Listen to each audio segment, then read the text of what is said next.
What's going on, everybody, and welcome back to the Hardwood Convos podcast here on the 515 Podcast Network. I'm Brock Bierman alongside, as always, the crew, Hunter Rose and Dawson Livingston. And, of course, we're going to talk about the NBA Finals, but just want to get a little vibe check on the boys. How we doing? I know it's been, summer's getting kicked in. Dawson, I know you had a big celebration yesterday, or at least I'm assuming you celebrated a little bit, turning 21 yesterday. I know you're going to Vegas, I think, right?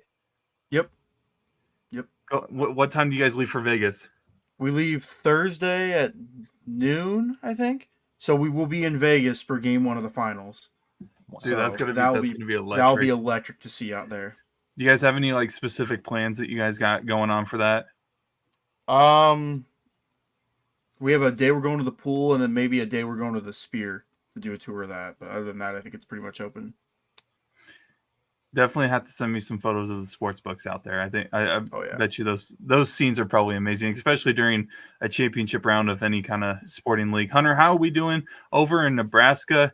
I mean, summer times in Nebraska, man, they got to be the best, So I'm kind of lucky. I'm in the part of Nebraska where things start to get really dry, so it's not that humid out here, compared to Iowa, which is nice.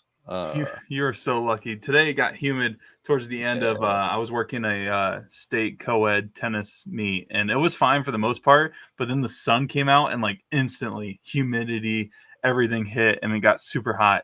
But you got anything going on over in Nebraska? I mean, I don't know, is there much to do over in Nebraska in the summer, or just kind of vibe? There's so much to do here, like work and work some more. And then sounds about right. Play on your PS5 until you have to go to work again. So, I guess you can hoop up if you want to. That's it. Hey, I mean, nothing wrong with that. Nothing wrong with that. I know you're along with Dawson are waiting for the release of College Football 25. That's going to be electric. I know I got that week pretty much marked out as by myself. Playing that game. I mean, Dawson, you have to go to Wisconsin, I think, that week, right? I'm still debating if I'm bringing the Xbox up or not. I don't think I can. I think I have to. I was leaning no, but I think at this point I have to. I mean, if I was you, I would. I don't know how I would be able to handle myself knowing that everybody else is playing the video game that I've been waiting almost 15 years for, and I'm out here in Wisconsin, which, I mean, you're going to the Dells. Nothing wrong with the Wisconsin Dells, but you can't miss out on that opportunity. But we might as well get back into what we're kind of here for, and that's the NBA Finals. The Celtics and the Mavericks matchup that I don't think any of us predicted heading into this postseason play, or even in preseason wise. But yeah, we got the Celtics, who are looking for their 18th championship, and the Mavericks, who are looking for their second championship in franchise history. Jason Tatum versus Luka Doncic is obviously the big headline when it comes to the matchups, as well as, Kyrie Irving making a return to Boston, which is always an interesting situation given that the Celtics have a historically bad fan base when it comes to players leaving, especially if they leave on a sour note. And I can say that as a Celtics fan, that is 100% a situation that happens. And I want to get your guys' thoughts on, one, the Eastern Conference Finals. I know that the Eastern Conference Finals and the Western Conference Finals, but I know the Eastern side of things wasn't really interesting. I think both of you guys said 4 or 5 in your predictions. And I'll credit you guys. You guys have more faith in the Celtics than I did. I was not at all expecting that to go the way that it did. But Celtics ended up getting the sweep in that one. Jason Tatum got awarded the Eastern Conference Finals MVP. And then the Mavericks were able to close out the Timberwolves. Dawson's probably a little sad about that. But obviously, Luka got conference finals MVP. I think is it the Oscar Robertson Award or Jerry what? I don't even know. Oh no, it's Magic Johnson, right? Yeah, I think it is. Honestly, I don't even know. I for one think the conference finals awards are kind of dumb, but it is the Magic Johnson Award. Okay, so Magic Johnson, Larry Bird, which I mean, I guess makes sense when you think of conference finals and just overall legends in general that probably need an award named after them. But I'll start with you, Dawson. What did you think about these two conference finals matchups? Anything stand out to you? Anything raise a red flag for either of these two teams, or just your overall thoughts? Yeah, I'll start off with the Eastern Conference. Boston got the job done. They kept the series as short as possible. Were the games chaotic? Yeah. Should Boston have been dominating this series? Yeah. But at the end of the day, when you win a series in 4 games, you can't really be that upset. And you gave yourself, almost a week and a half to 2 weeks between your last game and the game one of the finals. Porzingis is looking like he's going to play, which is always good for Celtics fans. So yeah, they took care of business. They didn't really mess around with the Pacers. With the Western Conference, was a little sad that my T-Wolves lost, won't lie. But credit to Luka, credit to Kyrie, credit to the Mavs. They defensively, outside of Ant, the T-Wolves couldn't do anything on offense.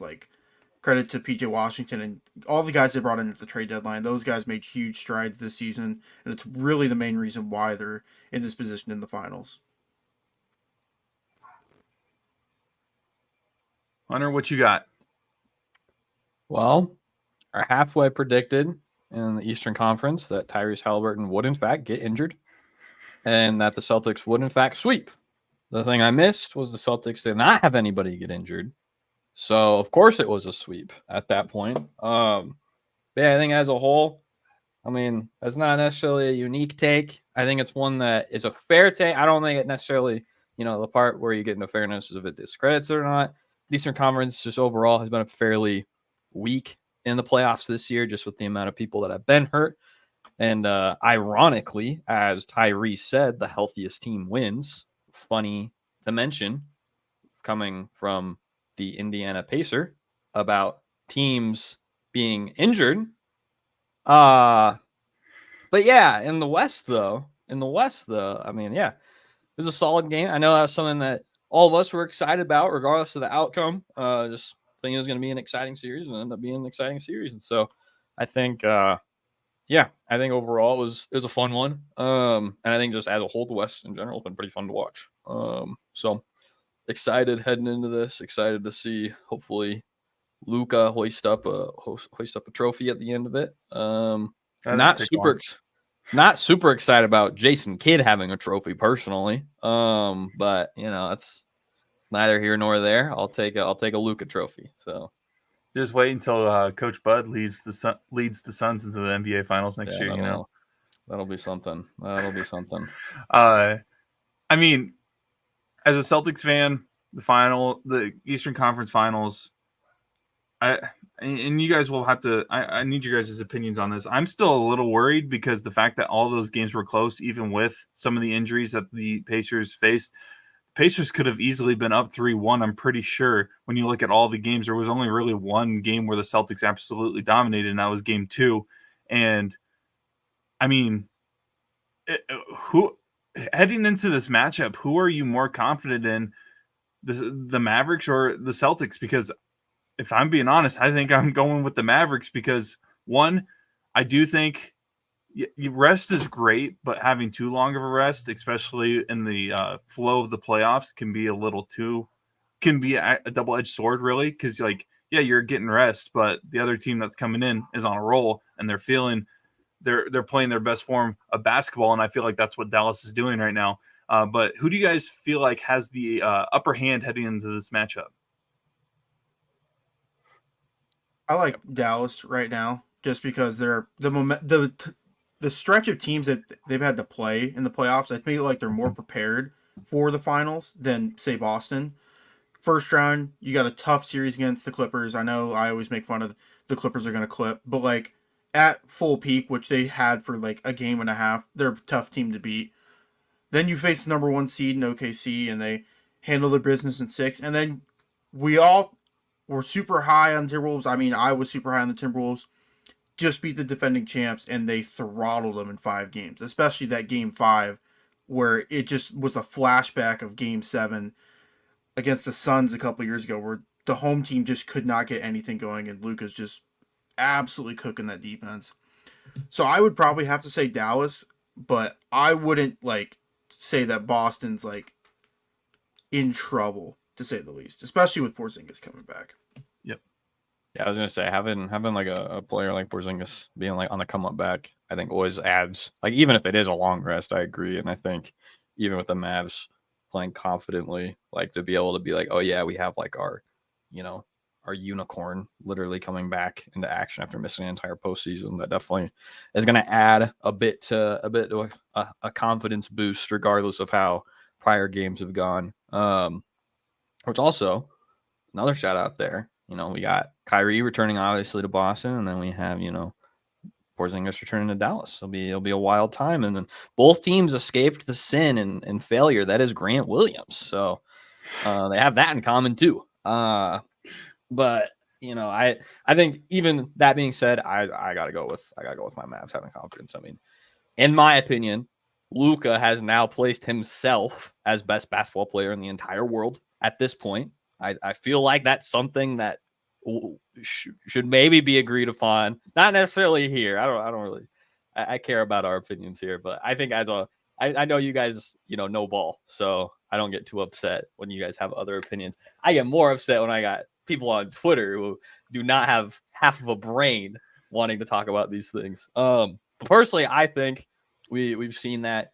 I think especially like even in the games where Luka wasn't playing as well, and you could say the same thing about Boston with like Tatum, but it's like the rest of the team has stepped up, which makes it way better as a whole for both squads to think about the finals. So yeah, I mean, I do want to ask you guys this question now that you brought up Tatum and Luka, and more specifically Luka probably being the best player in the league, which I completely agree on.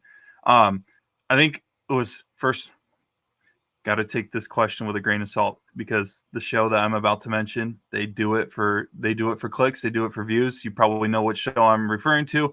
First Take, I think yesterday or this morning, proposed the question, who has had a better career so far, Jason Tatum or Luka Doncic? And I kind of want to get your guys' opinions on it, because I could see either way. It's more of what things you take more in terms of success of a career. And these guys are way young. It was a question that someone sent me a text of, and it actually made me think a little bit, because statistically and marketability wise, when it comes to whose brand of basketball, not brand outside of basketball, is bigger, I think Luka takes the cake. But when you look at success, when it comes to accolades and awards, and where the ultimate goal is as an NBA player, making the finals and making big runs in the playoffs, I think Tatum takes it. So I'm curious on who you guys think right now has had the better career. I would probably have to say Luka, just because the situation that he entered the league in compared to the situation that Tatum entered the league is vastly different. When Boston got that number one pick, which they eventually traded down to 3, Boston was in the Eastern Conference Finals, I believe, because that was a Brooklyn pick.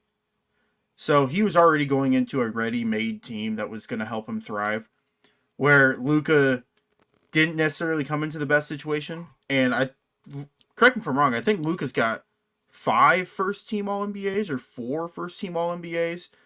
He just averaged 34 points a game on 34, 8, and 8. He's made 2 conference finals now and an NBA finals, so, and I would say his sporting cast has been a little bit weaker than Tatum's. So I would probably give the nod to Luka, but I don't think you could really be wrong either way.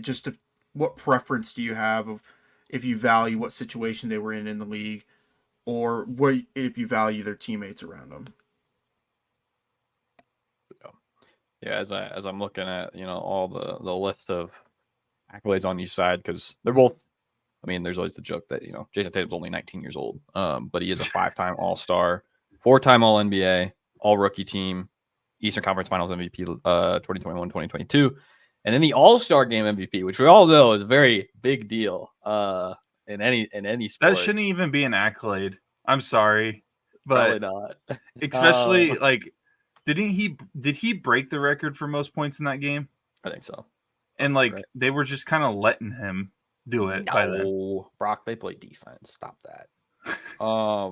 Yeah, now we have Luka over here though. Also, 5-time All-Star. But yeah, 5-time All-NBA, as mentioned by Dawson, and then Rookie of the Year, All-Rookie team, then also the scoring champion of this past season. By the way, I think he's the first scoring champion to make the NBA Finals since 1999-2000 season with Shaquille O'Neal. That's kind of crazy. Something to keep in mind. Yeah. But yeah, so I think for myself, I think I would agree. I'd probably go with Luka. But as you mentioned before, Brock, I think it's very hard. I mean, if these guys, I think if we ask this question in 3 years, I think it's more of a warranted topic. Not that it isn't now. It was just something that they, again, First Take does these things when these people are. Tatum's 26, and Luka, I don't know how old Luka is. He's got to be 24, 25. Okay, so it's really early. He's 19 years old, bro. Come on. Yeah. I do want to say, and this is another one where I kind of want your guys' thoughts on this finals matchup between the Celtics and the Mavericks. Actually reminds me a lot of the Heatles' first finals appearance versus the Mavericks, because the Celtics on paper probably should win, if I'm being completely honest. On paper, it looks like they're the better team. And Tatum is in that LeBron spot where a lot of people are starting to question, can this guy lead a team to a championship? Because that's a lot of people were questioning whether LeBron could win a title at that point in his career. Now, things have drastically changed since then. Now it seems like LeBron can lead anybody to the finals. But Tatum's averaging in the playoffs 26 points, 10 rebounds, almost 6 assists, which is right around LeBron's. I think LeBron has done that twice heading into the finals around that stat line. So this reminds me a lot of that 2011 finals matchup, which in that case is not a good sign if you're the Boston Celtics. Yeah, I mean, we have the white European all-star who's heading into his first finals up against a super team who is, according, whoever you ask on either team, either not 1, not 2, not 3, not 4, that many titles versus going to win 6 titles by the time he turns a certain age. But he's 19. No, the other Jay. No, Jalen's also 19. They're still really young. Oh, okay, never mind. I see now. Yeah, no, nobody's over the age of 26 on that roster except for Al Horford. I was about to say, you can't say that without saying Al Horford. Mr. Performance Enhancer. That dude, man. That dude.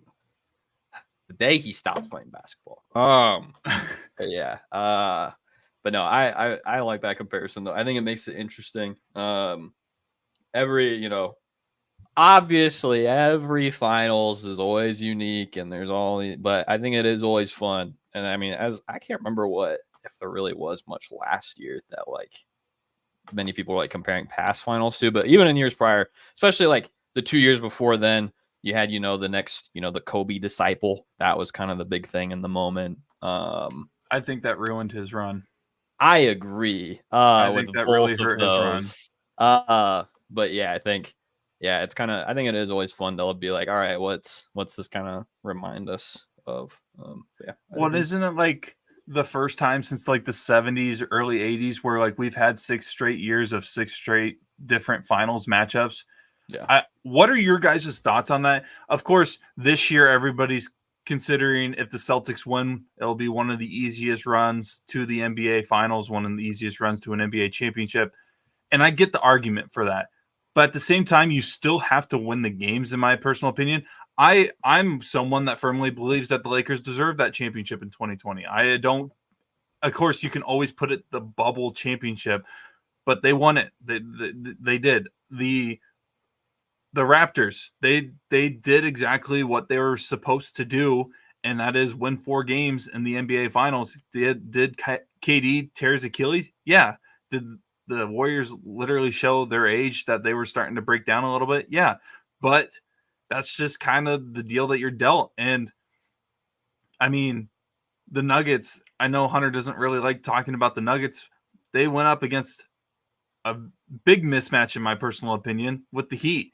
The Heat had a great run to the NBA Finals, but there was no reason why they should have been there, in my personal opinion. And did the Nuggets go, okay, well, it doesn't matter then if we lose, it's whatever.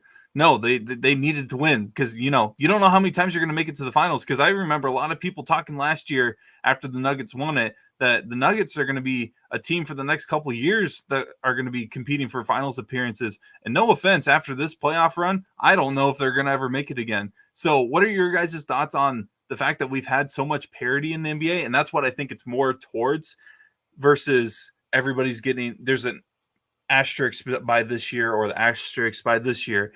Are you guys more on the side of there's been more parity, a lot more competitiveness in the NBA, or are you more of the NBA Finals the last couple of years have just kind of been unfortunate situations based off of injuries or what have you? I think parity is at an all-time high in the NBA.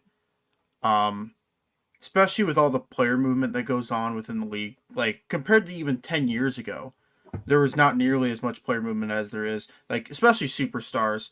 Like, there's usually, at this point, there's usually one superstar every offseason that requests a trade. And whether that trade request is granted is a different argument or different story. It's usually KD. Sorry. Not wrong with that. Does he, what does he have? 2 of them? 2 different trade requests now? But anyway, I think it's good for the league when there's parity. I don't know if there being 6 different finals matchups in the last 6 years is good, if that makes sense. I guess it gets more fan bases involved. It gets more fans eager to watch the finals. But we don't have those rivalries anymore like we did back in the 2000s, back in the early 2010s, where it's even though everyone got tired of it at the end, Cavs Warriors, or back in the late 2000s, we had Celtics Lakers. Earlier, we had Pistons Lakers. We need more of those matchups in the NBA, because right now it's just like you said, we've had 6 different finals matchups the last few years. So I think there's takeaways from both sides, but I would say overall I'm in fan of this parity. Yeah, I'd agree. I think I like being able to see. I mean, I think for us too, if I speak for all of us, I think all of us kind of got tired of the whole Cavs and Warriors thing for 5 straight years. Dawson didn't for obvious reasons, but everybody else, yes. Yeah. But yeah, just in the sense of, I think going specifically from that to now, I think you get a lot more people that are like, oh, this is a lot more fun. I think part of the reason, I think this is something we've even talked about on the podcast before, is that just the amount of talent in general that's in the NBA, offense just in general. I mean, they're literally having to look and review over changing rules for the defense to try and help them out over there because people are just cooking regardless. I mean, shout out last year, Iowa State legend Lindell Wigginton absolutely cooked Jaren Jackson on a midi. But it's just things like that where you just have players that are able to do so much more. And I think there's no disrespect to any prior NBA legends, or role players, even guys on those teams that were integral, like Shumpert, Richard Jefferson, Sean Livingston on the other side. But it's I think the impact felt from role players now, personally, I feel is felt a lot more today than it was 10 years ago. Yeah. Because there is just so much talent, right? It's no longer just, all right, obviously, you're going to see the best players in the world do their thing. It's all about what's the 6th man going to do? What's Naz Reid going to do? What's Bobby Portis? Note on that. Bobby Portis going to do? What are all these other players? How are they going to be able to step up? They got KD, but we got Jaden McDaniels, things like that, where if you were to say something like that 10 years ago, it would be this guy's an idiot. What is he doing? But yeah, I think just the amount of talent is probably the number one thing I would say that affects that.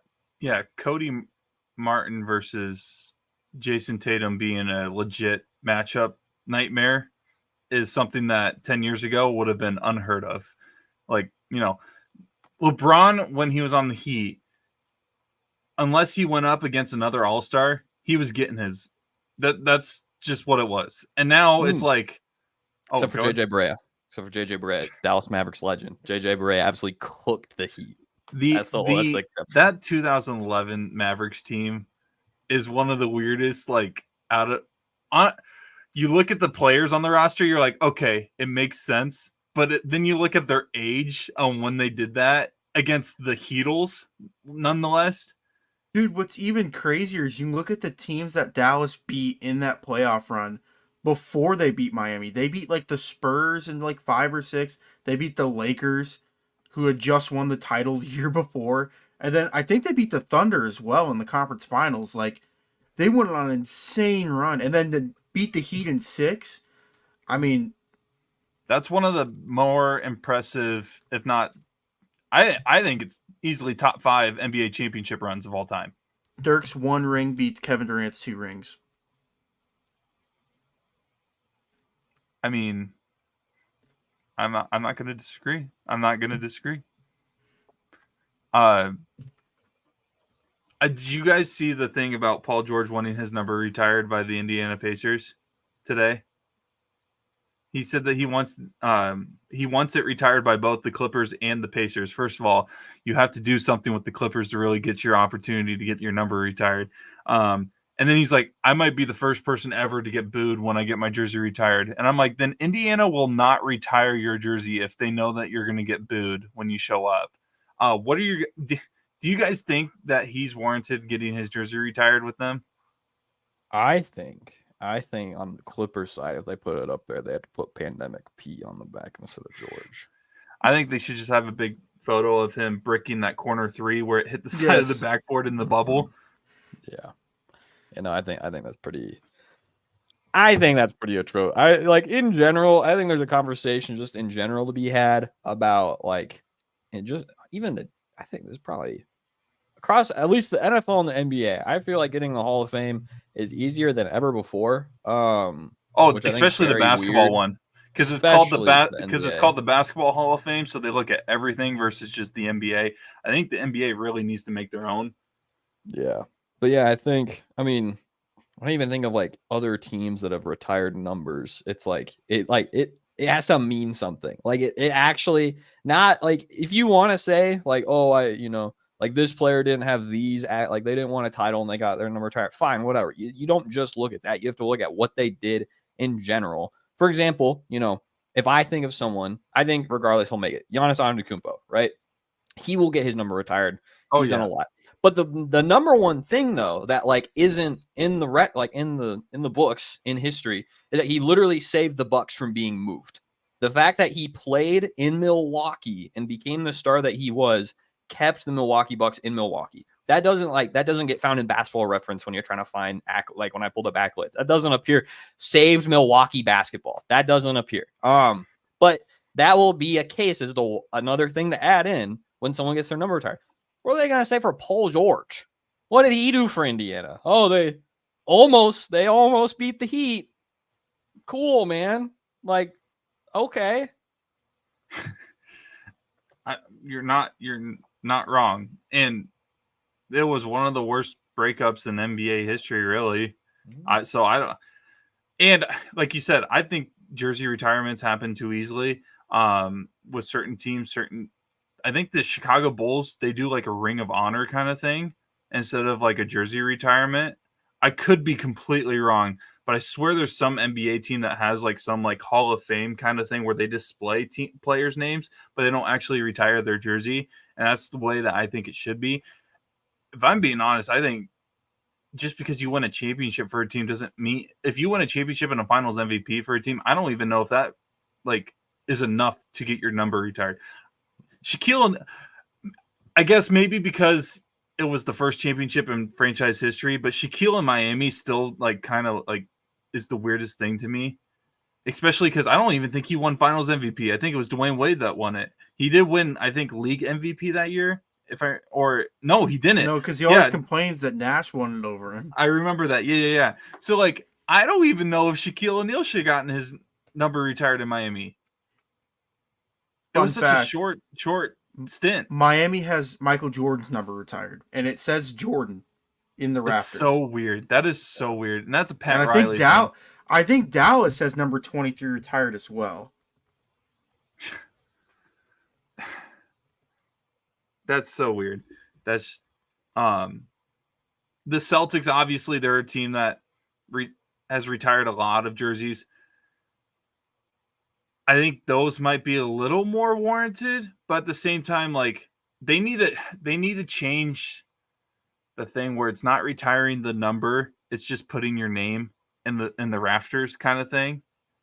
In my personal appearance, I don't know. Like University of Kansas, they have I think like 423s retired, but it's just their names and the years that they played and their jersey number.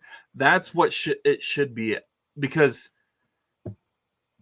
yeah, you can still say like certain teams like Chicago, nobody's ever going to wear 23, but you don't have to like out the jersey retirement thing doesn't have to like outright state that.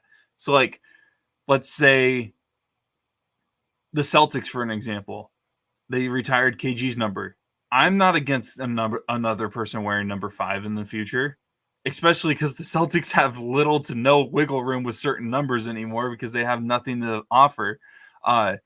It's just, I don't know, something with, I saw the Paul George thing and I wanted to mention that real quick. Getting back to the finals, obviously we got some great storylines that Hunter mentioned earlier with Porzingis not being a part of the Mavericks at one point, Irving being a part of the Celtics at one point. I saw a video that said like the last, like, I don't know how many championships have involved a former Wizards player at a certain point. If I find it, I'll send it to you guys. But Porzingis was on the Wizards at one point, and is it Gafford for the Mavericks was on the Wizards at one point?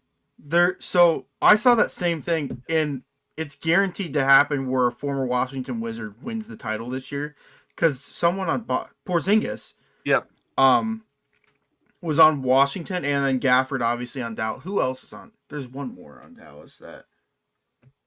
Oh man, I can't think of it right now. But I think it's 7 or 8 years in a row. I think it started when JaVale McGee started winning titles with the Warriors in like 2017. It's since 20 that, bruh. I got an investigation and like what is going on? The Wizards are so good at sending players to great opportunities, except for creating opportunities for themselves. I'm trying to find the stat here real quick. But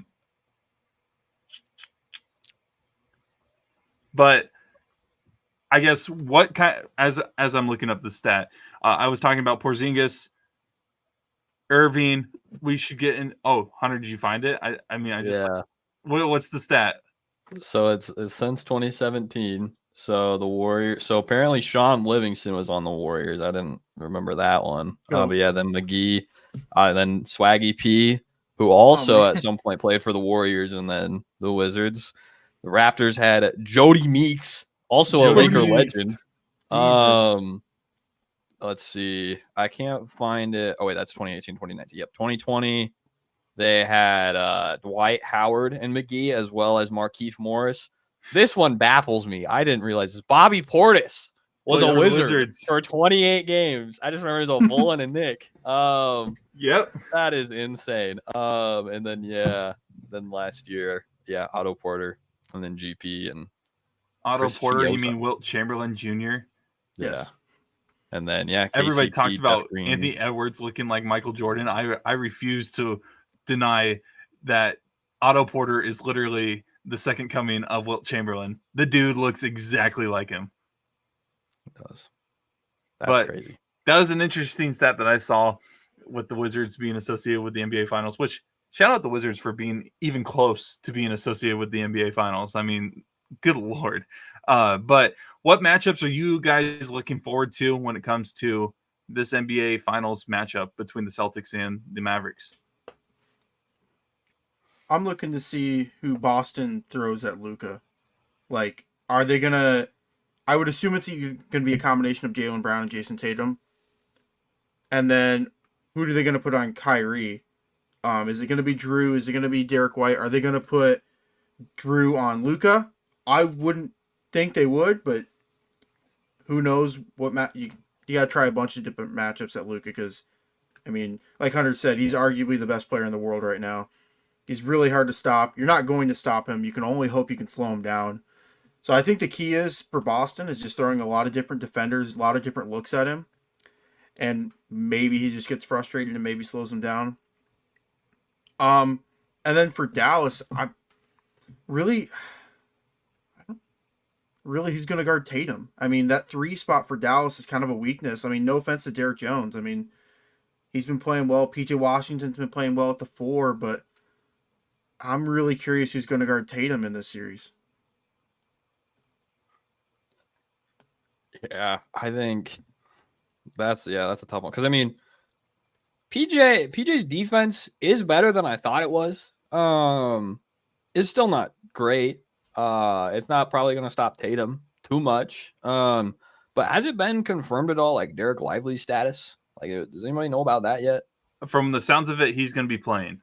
Okay, well that was the matchup I was going to point out. Yeah, between him and Porzingis, I think could potentially be the most important matchup in terms of this finals between the Celtics and the Mavericks. By the way, if you guys, I don't know how many of you remember, but the Dallas Mavericks took a $750,000 fine for losing games and tanking. That pick ultimately turned out to be Derek Lively. Yeah. And I said at the beginning of the year, this draft pick is huge because it's exactly who Luka needs to fill out the needs of this Mavericks team. And look, he made the NBA Finals, and in the 4 games that he played in the conference finals, didn't miss a shot. He's going to be great for this Mavericks team. And, of course, he's going up against a really, really stud post player in Porzingis, who's coming off of that injury from the first round against the Heat. But we'll see what he can do on defense against the Celtics, because the Celtics with Porzingis, they can do that pick and pop look. And I think most of the time Lively was against Gobert, so he didn't have to worry about having to guard a 3-point threat. And Porzingis is I would consider a 3-point threat. So that's the matchup that I have circled on my paper, because Lively is a great player, efficient scorer down low, and I think a good defender. But he's going up against Porzingis, who can do everything on offense in terms of what a stretch post player can do. Yeah. I mean, I think even like if you look at even like Jaylen Brown, it's like that's the problem with how this will be, is that the Celtics just have so much firepower. Where it's like, yeah, like players have stepped up dramatically for the Mavericks, which is why we're probably going to see another boost in player contracts and the amount of money that they're going to get paid this offseason when you look at players, for example, lob threats. I don't know who you put on Jaylen Brown because you're kind of limited in your options. Obviously, I mean, Jaylen Brown plays a 3. Like, I don't know who you'd have to put Derek Jones, which means you have to put PJ on Tatum, or you bring in Josh Green. That's another guy, pretty good perimeter defender, but also pretty young compared to the rest of the matchups that you could throw at him. Might get a little cooked every once in a while just with the lack of experience and playing under the bright lights. There's just so many potential holes for the Mavericks that, for me as an honorary Mavericks fan now, I am very worried about. I'm like, what do you do? Thankfully, we have seen, compared to prior allegations, Luka is not a traffic cone on defense. Like he's got a Their body. defense has improved in the playoffs. Yep. Like I know even like during the season, post trade deadline, their defense looked a lot better for a little bit, and then it kind of tangled a little bit again. And now in the playoffs, they're back again, which is good. But it is something to worry about compared to the rest of their matchups. It's kind of been like, all right, how do we stop Shea and that against OKC? Like that's the main guy. No offense to the rest of the Thunder, but we all kind of knew. And then even this last matchup, yeah, they had Cat to worry about. But we still had, Derek Lively out there. You don't have to worry about Rudy Gobert. Let's be honest here. So you put someone on him, and then, all right, how do we stop Ant? Now it's like, okay, we have at least 4 players we need to be worried about at all times. what do we do? So it's gonna have to be Al like Horford's another one of boost. those, right? Yeah, no, screw that guy. He's not on that list. But he probably will be now. So it's just like, what do you like? There's no matter how you look at it, there's going to be somebody on the Celtics at some point who could just be going off, and there's nothing you can really do. Well, when you look at the Mavs, it kind of, in terms of going off, it kind of has to be one of two guys. Which is going to make it very, very difficult and very, very, very impressive depending on how it plays out. Yeah, the Celtics on March 1st scored 138 against the Dallas Mavericks. Since then, though, I think the Mavericks are top 5 or actually allowing the fewest points per 100 possessions since that game, 16-2 to finish the regular season. So the defense has improved, like you mentioned, greatly. We'll see what it looks like. The Celtics do shoot the most three-pointers compared to anybody, I think, in NBA history in general. And that's just been a common trend, really. I think every team has if there's an NBA team that doesn't have their like stats or whatever, most threes attempted in the season, if there's anything that's in the 2010s or 2005s, that team, or like if it's not 2020 something, that team, there's a reason that team is not in the playoffs or hasn't made it to an NBA finals, because shooting more and more threes has just been a common thing in the NBA. I think it's a matchup nightmare for the Mavericks, but at the same time, I think the Mavericks, whether Hunter wants to admit it or not, I think they have a good coaching staff that are able to manipulate their lineups. I think the addition to Derek Jones Jr. into the starting lineup has helped their defense a lot. But again, like we mentioned, the Celtics have a lot of threats. We'll see what will happen. Who would you guys, obviously you got Tatum, Brown, Kyrie, and Luka. Who would you guys have circled on your paper for people to watch out for a sneaky, maybe backdoor pick for the NBA Finals MVP from both teams, honestly? Brock, I don't think it's going to be anybody that you did mention. I'm just saying, like, I know that's not going to, Luke Cornett. Luke, if somebody I'm else sorry, if not on that Porzingis is playing and Luke Cornett's not stepping foot on the court, he might as well wear street clothes.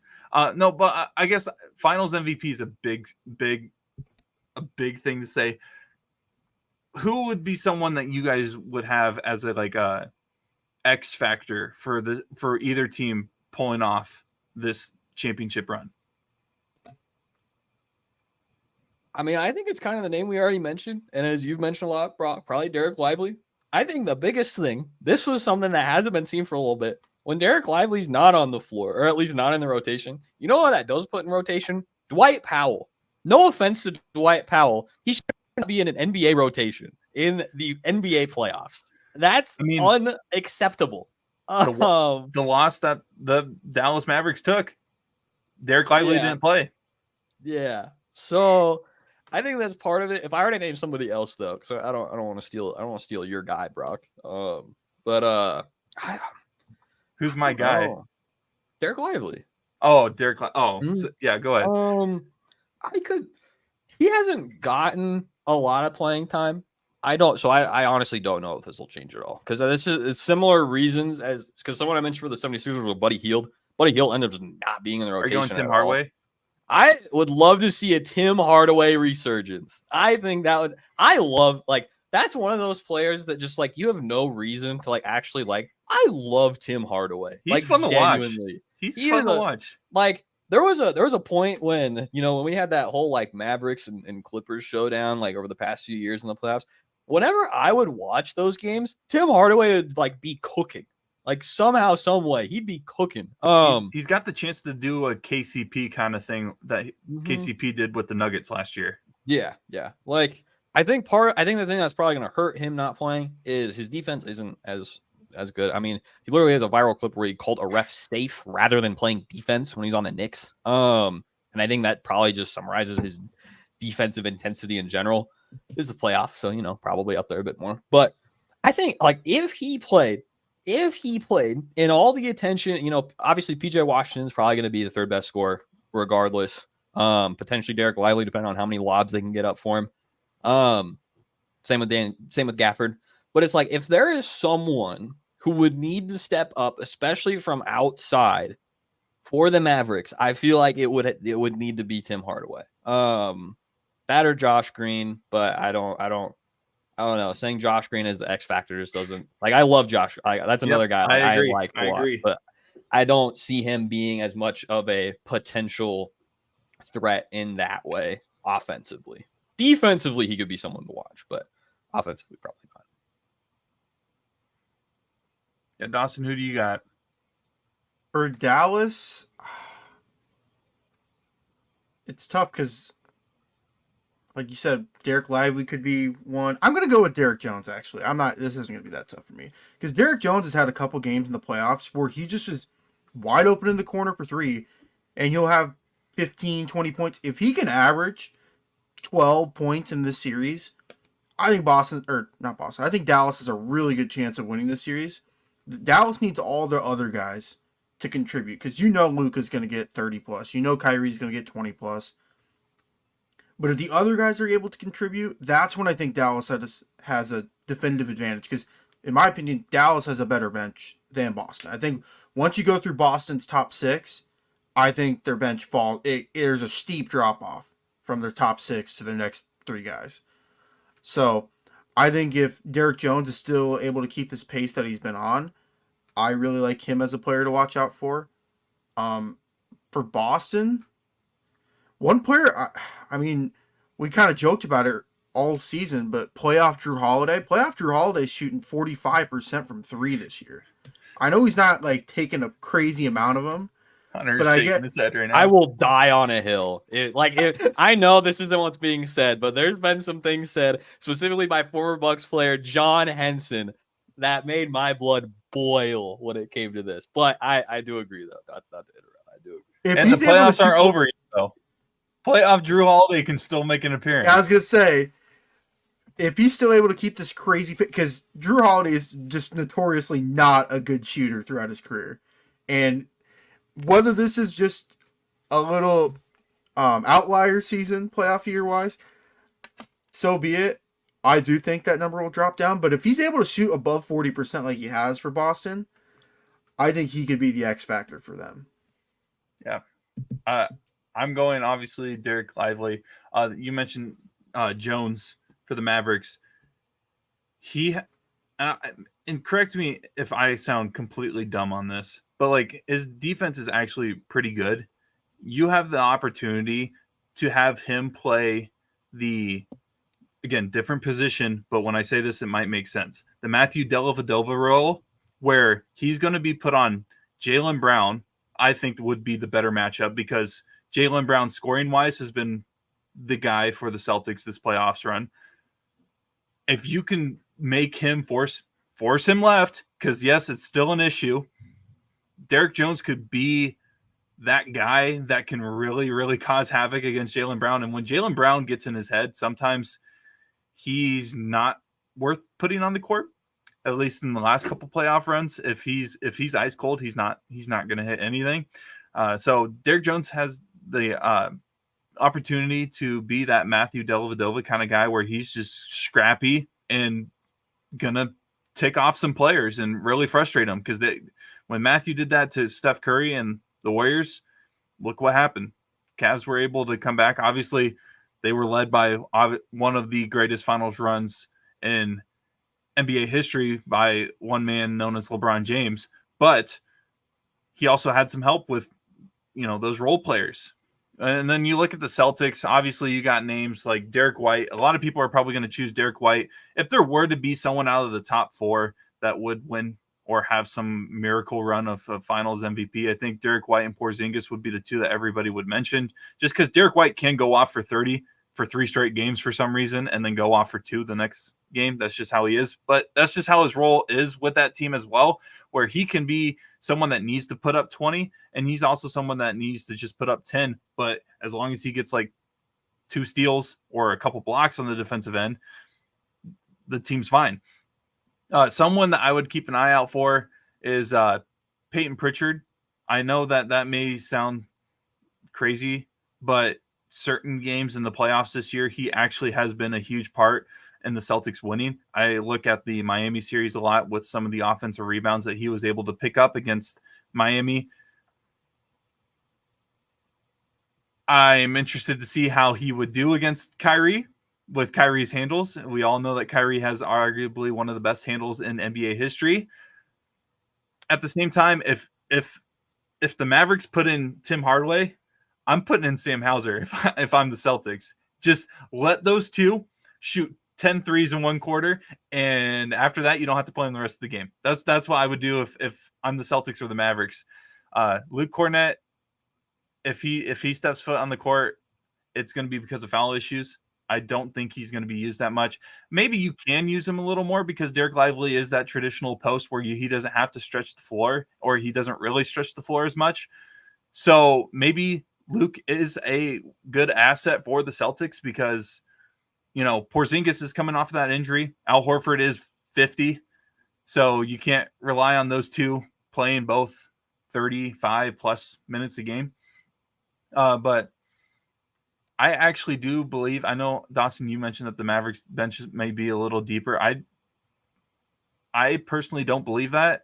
And maybe it's the bias in me of being a Celtics fan. I just think that the Celtics players, all their roles fill in certain gaps. And so maybe on paper or maybe when you're watching the game, it may not look like they're contributing as much. But I just feel like that's how the roster pans out. But I completely agree that the Mavericks bench is deep and they're going to be able to cause issues for the Celtics potentially, especially if they're able to cause foul issues. If the Celtics get into foul trouble, so the bench is great, but if it's just the bench, that's when the Celtics can get into some issues. So they need to have Jaylen Brown and Jason Tatum out there. I think you can deal with Porzingis and Horford getting into some foul issues because you mentioned Luke Cornett could be an option if needed. But Tatum and Brown, if they both pick up 2 in the first quarter in game 1, I am hitting the red button if I'm a Celtics fan. And as a Celtics fan that's already hitting the red button before the game starts, that's just a normal thing for me, though. Looking at this finals matchup as a whole, obviously Luka and Jason Tatum are the big storylines. Out of both teams, all the players, who do you think needs this championship more and why?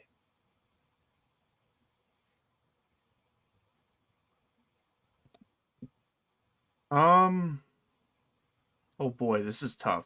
I definitely think it's. Oh man.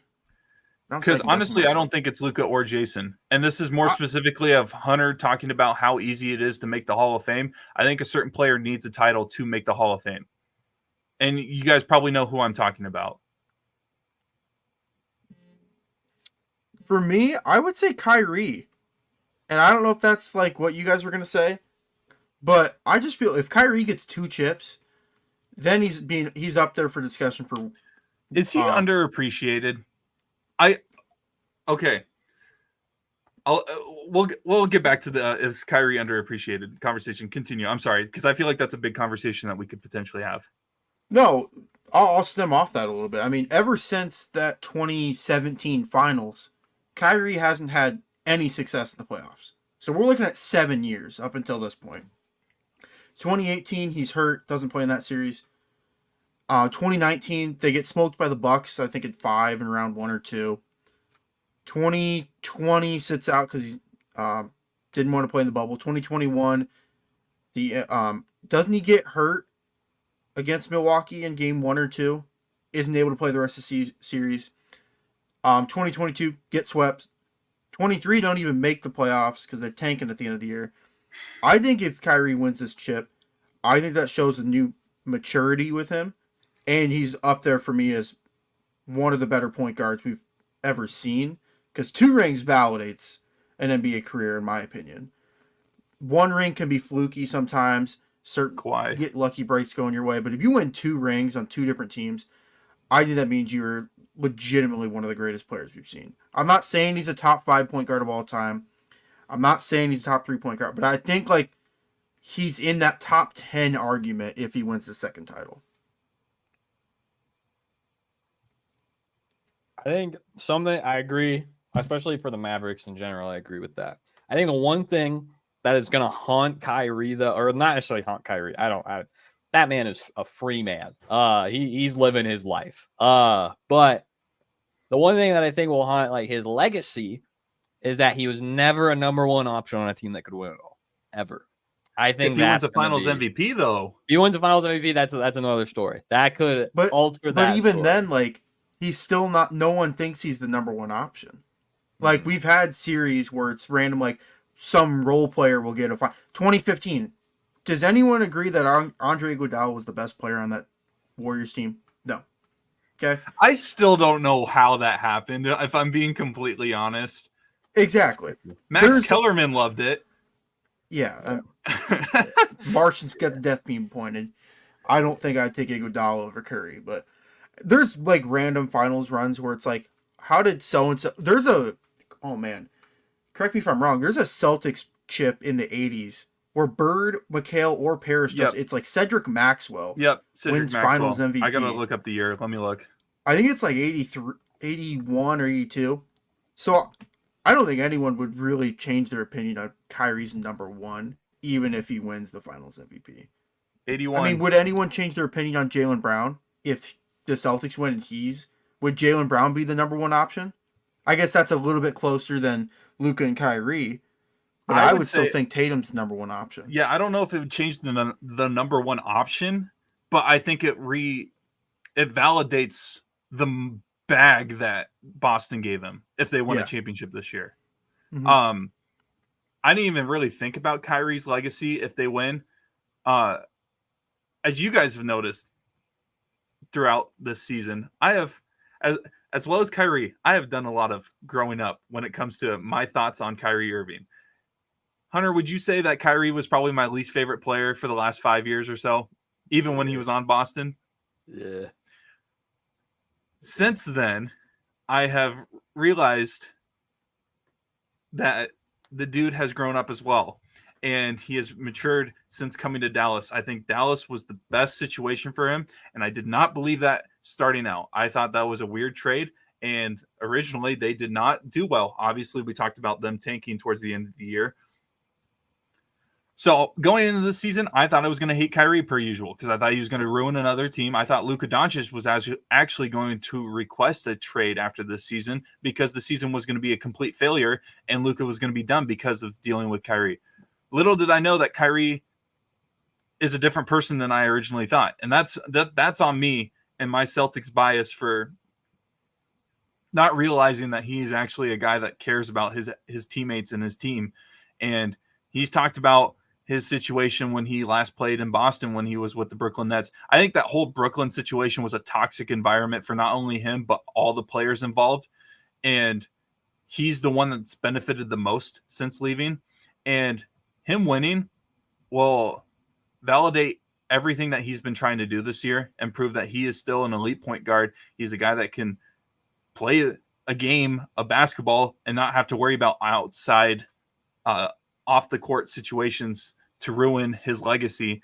And I know you mentioned top 10. I arguably think top 5, especially if he wins Finals MVP, he could be considered the top 5 point guard of all time. 2 championships is very impressive, especially in this parity-driven league that we mentioned about earlier in this podcast. I might be one of the few Celtics one of the few Celtics fans heading into this Finals matchup where I don't hate Kyrie. Don't think I will really boo Kyrie. Whatever he does is warranted, really, to the Celtics crowd, if I'm being honest, because the Celtics crowd gave him heck the last time that those two matched up in the playoffs. And originally, I thought that was warranted for the Celtics fans, but at the same time, it's a human being. So Kyrie is a guy that I think that his legacy can be drastically changed with the championship here. This is just the other person that I was going to mention was Al Horford. I don't think he's a Hall of Famer right now. If he wins a championship, I do think he makes the Hall of Fame because he has a couple All-Stars appearances. He's led a couple he actually has been a number 2, tentatively number 2, maybe a number 3 option on a number 1 seed in the NBA before. Now was the Atlanta Hawks #1 seed run a legit one? That was a goofy team, bro. Yes, It but four All-Stars he still did it, business. and he's had some great playoff moments. Yeah. And statistically, because of how many playoff runs he's had, he's up there in all-time playoff stats and certain things like rebounds, blocks, and stuff like that. So I think Al Horford will gain a lot from a championship as well. All right. I'm gonna bring something up here. I'm gonna pose this in a certain way that I'm willing to say it can be tackled, but it may need to be something that's revisited in either 2 to 4 years. Okay. There's a man on a team who has appeared in the Eastern Conference Finals in 5 of the last 7 seasons since being drafted, and is now making his second finals. This time, once again, as the #1 option. Jason Tatum has some crimes he needs to address in the situation that he's been gifted. And I mean gifted. The stars have aligned for this man as he entered the league at the age of 12 and is now 19 years old. To be put in a situation yet again for a finals. Now, like I said, all right, believe it or not, he's not 19 years old. He's 26 years old. 25, 26 now. 26. Same age as LeBron is when he matched up against the Mavericks. Yes. And so, like I said, it needs to be probably, I don't think like him not winning versus winning is necessarily going to alter everything, right? However, like I said, he's been put in a situation where he is now made it 5 times in the Eastern Conference Finals. Now going into the finals for the second time. It's the #1 option. Okay. Now this year, his playoff number, if I remember right, his playoff numbers hit like within his career have technically gone down a little, have dipped a little bit because the rest of his team. Now, if he wins it, that's the thing that this is going to shut down. If he wins it, like Brock mentioned, there's definitely going to be this is an easy run, right? Regardless of I think it's a lose-lose for him. Exactly. Like that's the thing. That's the thing that's tough. However, I think it's going to be very, very harsh if he loses it and doesn't perform. If he performs like he did in the finals the last time, which for my sake, I hope happens. For his sake, I hope doesn't happen. For Brock's sake, I guess I should say I hope doesn't happen. I guess I don't really care that much about Jason Tatum. Yeah, you should be more worried about me than Jason Tatum. Yeah, but it's like, man, like, I don't know how you're going to get a roster like this again. I think it's probably there for a couple, like the core itself, I think is still there. I don't know if it is. If they lose. That's the thing, though. If they lose, who's leaving? Drew Holiday has an extension. He locked that bag. He knew what he was doing. He locked that bag up before we saw playoff Drew Holiday. He locked that down. Same with Grayson Allen. Shout out Grayson Allen for that one. But man, if he loses again in the finals and performs worse or as bad as last time, the talk around him already is pretty tough. I think another thing that was mentioned on First Take was like, is he a top 10 player? And I think unanimously everyone was like, no. And I don't think that's like harsh to say because like it's a hard thing to say he's top 10. For some people, I'd say it's hard to say he's top 10. But man, it's gonna be hard. Like especially, I mean, don't get me. I'm not trying to be too much of a homer here. The Milwaukee Bucks will be back next year. The Cavs might be back next year. Who knows? Jimmy Butler might be back next year. No offense, I don't think Donovan's on Cleveland next season. Oh man, we don't. Hey, we're not talking about this right now. This is 3 weeks from now. We're talking about Boston. Hey, y'all attacking my team. I can attack your teams. But for as quote unquote easy of a run this has been, if he doesn't get the job done, when does it happen again? Like, when is he going to make it again? How will the roster be constructed again? Like, he's only 26. Like, there's a lot 19. That could happen. He's 19. There's a lot that could happen. But, man, if there's one thing in this parity living league that we've seen, it is very hard to return. And I don't know. I don't know. I don't want the finals to start now. You're making me feel terrible. See, this is my favorite thing to do. Like that could all be tackled very easily. Like in my mind, it'd be tackled. But at the same time, it's like if I could look in the future 5 years and I'm watching this finals, I might be shaking my boots a little bit personally, where it's like, it's hard. It's hard. And I don't know how much easier it can get than it was potentially this past year. And like I said, at the same time, it's kind of a lose-lose. So I don't think he has the most riding on winning this year. But it might be more up there than some people might want to admit potentially. Not to rain on your parade too much here, Brock. But I mean, both of us now have had, all of us here have had teams make it to the finals. Dawson is the only one that's been able to see his team go, back to back, like appearing at least. That is not the case. Also anymore. helps that he started out as a Heat fan. Yeah, also might help there. Boo. But I don't know why we're attacking me all of a sudden. but man, it's a hard world we live in, and for as easy as I mentioned, the East has kind of been this year. That could mean next year it could look a little different in like how difficult it actually looks like to get to the finals. The Celtics, they're still going to compete. I'm not saying Jason Tatum's not a competitor. And I'm not saying that team's not going to compete. I'm not going to say Brad Stevens can't, do some voodoo magic to get back there again and get some other all-star on the team. He's obviously not doing enough. But man, like I blinked my eyes. And Giannis is already 30, and my boots are shaking. He's 30? He will be, yep. And he's also making a movie. On another note. Yeah, but man, Disney, before we might blink our eyes again, and it might be Jason Tatum somehow is 29 years old, before we know it. I'm still on the fight. I'm still on the path of who's going to get a ring first, me or Jason. And that ain't happening anytime soon. Yeah, I don't know who I should be praying for here. But yeah. Either whether Jason gets a ring or I get a ring, I tell you what, one of those is going to lead to me drinking, and I'm not even joking. Because everybody, for those that don't know, I got a thing that says it.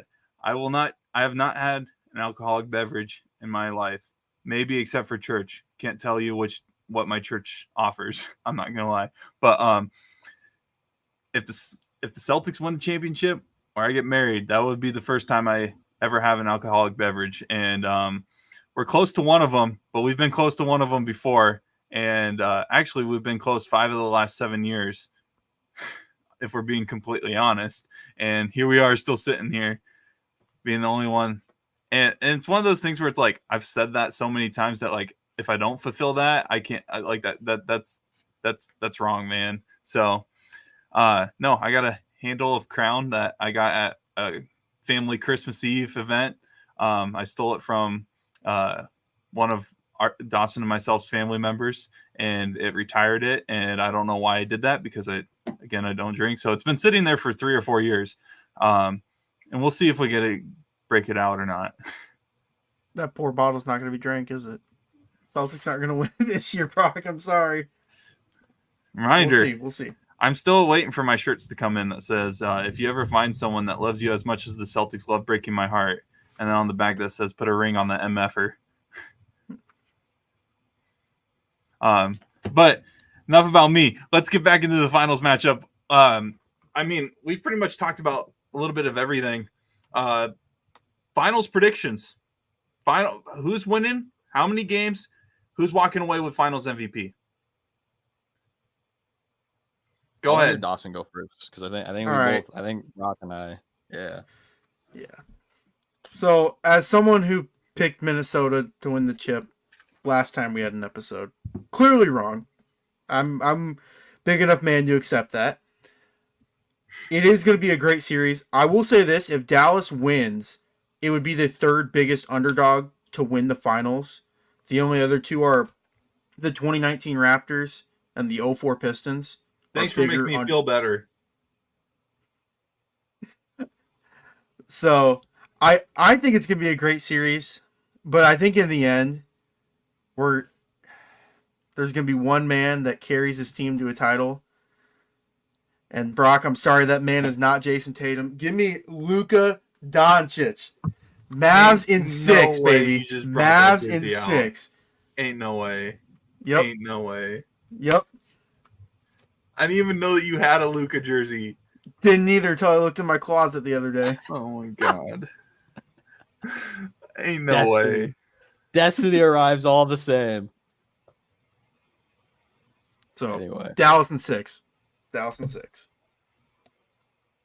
All right, Hunter. I gotta be a homer here. I've been since day one. My MVP. My Lukey Pookie Luka Doncic. I'm riding with him too. All right. I think like similarly should be a competitive series. Like I said, I'm nervous as a Milwaukee Mavericks fan. Be repping the blue and the green. So I'm gonna have to go with my Mavs. Mavs in 6. Luka will be hoisting up a Larry O'Brien. Would love to see it. Would love to see it. I'll probably be wrong, but I'm gonna go. Do I go with the ESPN voodoo magic of all of us taking the same team just so it doesn't happen?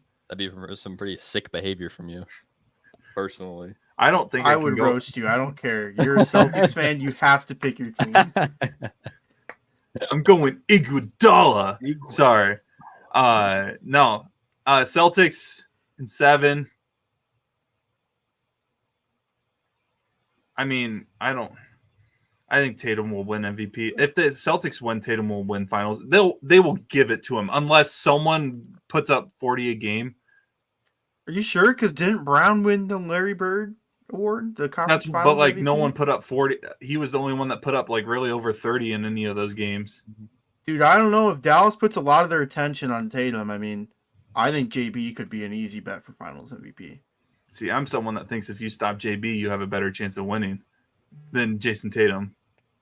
That's my thing, because honestly, you look back at that Warriors finals. Yeah, Jason Tatum played like crap, but Jaylen Brown played worse.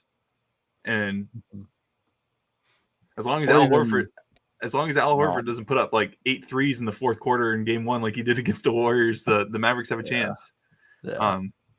But I think here, Chase sent me a text today of his finals predictions. I actually was a little shocked. First, he said Celtics in 4, just because he was wanting to tease me. I said he's like, here's what will happen: Celtics in 5. Here's what I want to happen, and this absolutely kills me, especially after everything I just said on the podcast. Mavs in 7, Kyrie game winner in the Garden. That'd be something. That'd be the narrative. That script. Boom. Perfect. If Kyrie hits a game winner in game 7 in the Garden, it's got to be like the same shot he like puts up on Curry too. Like the same move. It's got to be over same spot. What would it be? Tatum? It's got to be over the best player. Yeah. That'd be wild. That'd be wild. But yeah. I think Dude, I like Chase's prediction. If it happens, I might start drinking. I think that's a reasonable way to start. I tell you what we're not talking about enough is Luka and the Boston fans, bro. How ruthless those fans are going to be towards Luka and all of his chirping he does towards the refs. I think that's going to be funny in itself. Oh my gosh. For those that complain about Luka, and this is me being a Celtics fan, for those that complain about how much Luka complains to the officials, Jason Tatum does the same amount, if not more. And maybe Luka's outbursts are a little more present, but Tatum will complain almost every call. And a lot of NBA stars do that. But like when I hear that, and this is again me coming from a Celtics perspective, when people complain about Luka complaining, I'm like, dude, it happens on every team. Jason Tatum is just as bad as Luka. It's just that his explosions aren't as explosive. I think he gets teed up for certain things he says, but he doesn't just make it a big scene, if that makes sense. Yeah.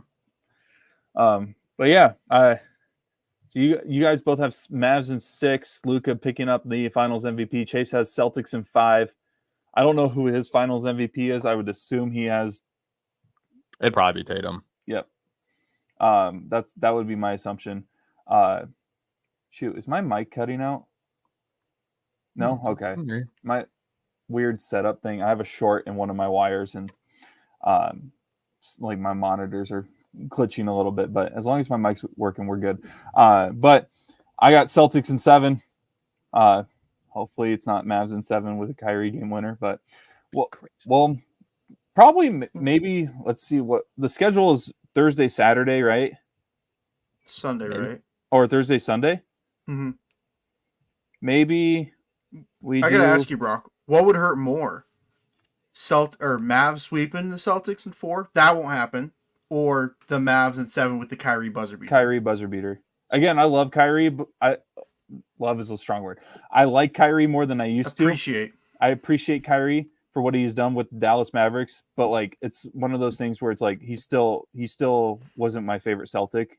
So maybe we do a show on Monday next week, potentially, to recap the first 2 games, give our thoughts, and hopefully we're talking about the Celtics winning the first 2 games. But given their track record, the odds of them winning at home, the place that you're supposed to win in the playoffs, let alone the finals, rare for the Celtics. So we'll see what happens there. Any final thoughts before we sign off here? I have one little thing here. Oh God, am I gonna hate this? No. I'm gonna bring up. All right, I'm gonna bring up two stat lines here. All right, these are very base stats. Okay, don't worry, Brock. You don't have to worry about this. That doesn't make me feel good. No. So player A. Oh man, we're doing one of these. Player A in the playoffs. I'm gonna jump out my window. I have a feeling. No. None of that. Player in the playoffs. 22.8 points, about 4 rebounds, and 5 assists. Okay, so pretty, that's solid. That's a solid number 2 stat line, right? Right. Now, player B here, also pretty solid stat. 23.6 points, 7.6 rebounds, and 5 assists.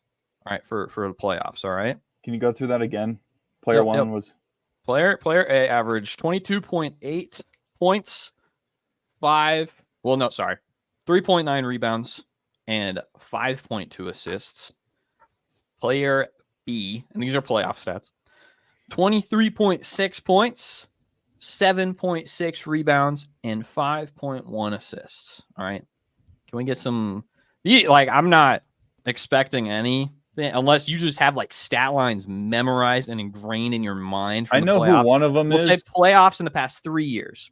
Past 5 years. We'll say that. Past 5 years. All right. These are players in the past 5 years. And these are playoff runs that went deep. Okay. Are you trying to make us pick one of them? Yeah, one stat line is very clearly better. Across the board. But just is it Chris Middleton? Throw out some ideas who these players might be. Is the second guy Chris Middleton? I know who the first guy is. Who's the first guy? I have stats pulled up. I see. You do know the first guy, yeah. It's someone from this year's is the first guy. I won't say who. Because I want Dawson to guess. Yeah, Dawson. Let's hear it. Who do we think? It's not Kyrie, is it? We have a winner! Let's go. Kyrie Irving, player A. Player B, Chris Middleton. Now this is it Chris Middleton? It's Chris That's Middleton. Hilarious. So I'm not here. I'm not both. Great stat lines, averaging almost 23 a game. That's good, right? That's Kyrie Irving. That's your number 2 option. I'm just demanding we put some respect on 2021 Finals runner playing without Giannis in the Eastern Conference Finals. We need to put some respect on Chris Middleton's name, please. Thank you. Next. Shout out Ariana Grande. But yeah, that's all I wanted to do. Okay, that's all I wanted to do. I think we're gonna have an Ariana Grande Ariana Grande reference. I want some respect to be put on Chris Middleton because he showed out this year.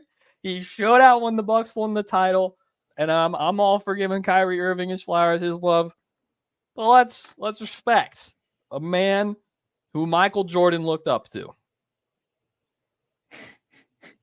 What? That's an inside joke, all right? That's an inside joke. Okay. He's my idol. I grew up watching him. Michael Jordan on Chris Middleton. That's great. Well, I mean, Dawson, you got anything left for us before we sign off? No, not really. I don't really know how to finish after what Hunter just said. Just this Chris Middleton fan club that we just started right here. But no, I don't got anything else to add. I'll wear a t-shirt for our next episode. I'll wear a certain t-shirt that Is it the Chris Middleton is good shirt? It would be that exactly. I love that. That's one of my favorite shirts ever. So Hunter and I and a bunch of guys in the Ballard, Slater, Huxley area would play pickup basketball almost like daily. It felt like that one year that we did that. And he pulls up out of nowhere with a shirt that just says Chris Middleton is good. And I thought it was the greatest shirt of all time because, like, it's a statement and it's a very valid statement. I don't think there's any graphics really on it. It just says Chris Middleton is good. It's just his face. That's all. It's one of the greatest shirts ever.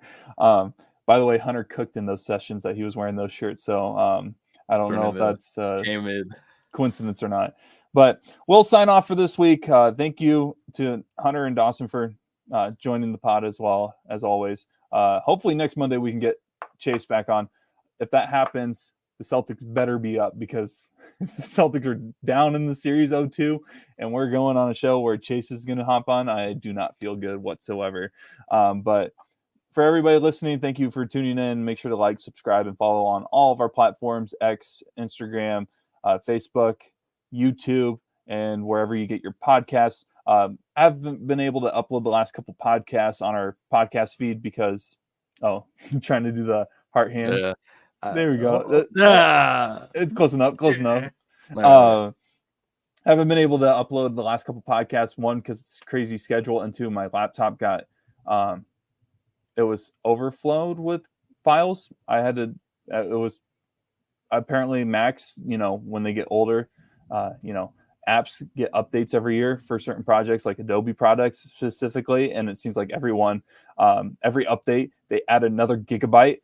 And last week was the update for all my Adobe products. And I think like 80% of my hard drive now is just the Adobe suite. So I'll try to get this one uploaded for sure, especially because it's the NBA Finals. But I know Hunter and Dawson will enjoy the games. We hope everybody else enjoys the games. I hope the Celtics actually, show up in the finals. First finals appearance, by the way, since 80-something that they were favored in.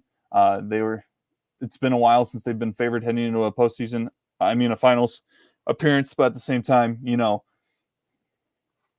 Mavericks have also went up against super team. Not that the Celtics team is a super team as the Heatles. They're not on the same level, but they've went up against good teams heading into the finals before and walked away with a championship. So who knows?